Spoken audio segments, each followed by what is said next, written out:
ମଙ୍ଗଳ ହୋଇବତୁ ମଙ୍ଗଳ ହୋଇବତୁ।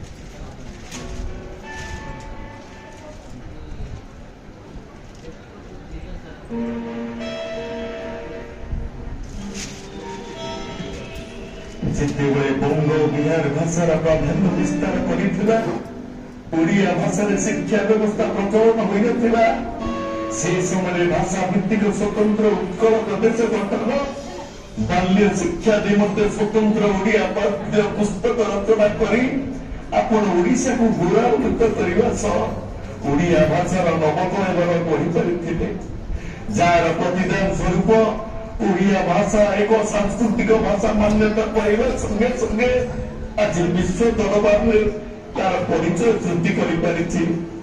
ସେଥିପାଇଁ ଏ ଜାତି ଆପଣଙ୍କ ନିକଟରେ ଚିର କୃତଜ୍ଞ, ଚିର କୃତଜ୍ଞ, ଚିର କୃତଜ୍ଞ।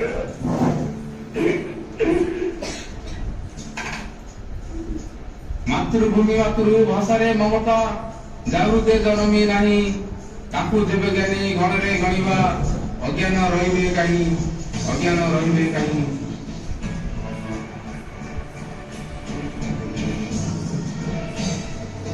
ସରଳ ନିଷ୍କପଟ ନିରହଙ୍କାରୀ ଆଡ଼ମ୍ବର ଶୂନ୍ୟ ଭକ୍ତି ଭାବ ଭରା ଓଡ଼ିଶାବାସୀଙ୍କ ମୌରମଣି ଆପଣ ଧର୍ମପଦ ପରି ନିଜ ଜୀବନ ବିନିମୟରେ ଅନ୍ୟ ପାଇଁ ସର୍ବୋଚ୍ଚ ତ୍ୟାଗ, ଦୁଃଖୀ ଦରଦୀ ଜନତାଙ୍କ ପାଇଁ ହୃଦୟରେ ଅହେତୁକ ଅନୁକମ୍ପା ଆପଣଙ୍କୁ ଚିରକାଳରେ ଜାତି ସ୍ମରଣ କରିଛି, ଆଉ କରୁଥିବା ମଧ୍ୟ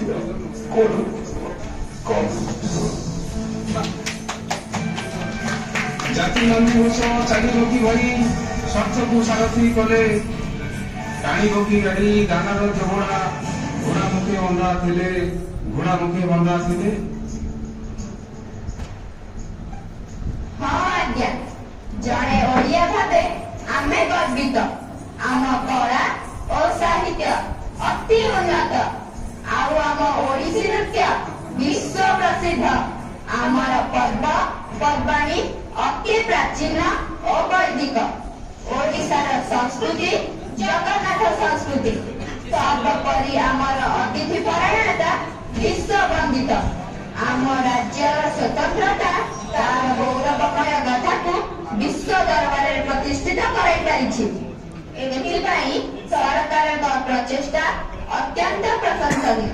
ତେବେ ଆସନ୍ତୁ, ଜାତି ଧର୍ମ ଓ ବର୍ଣ୍ଣ ନିର୍ବିଶେଷରେ ଏକତା ମନ୍ତ୍ର ଦୀକ୍ଷିତ ହୋଇ ପରସ୍ପର ସହଯୋଗ ଓ ଭାତୃଭାବ ବଜାଇ ରଖି ଉତ୍କଳୀୟତାର ପରିଚୟ ନେଇ ନୂତନ ଇତିହାସ ସୃଷ୍ଟି କରିବା ନିମନ୍ତେ ଆଗେଇ ଯିବା। ଆସନ୍ତୁ, ଆମେ ସମସ୍ତେ ମିଶି ଶପଥ ନେବା।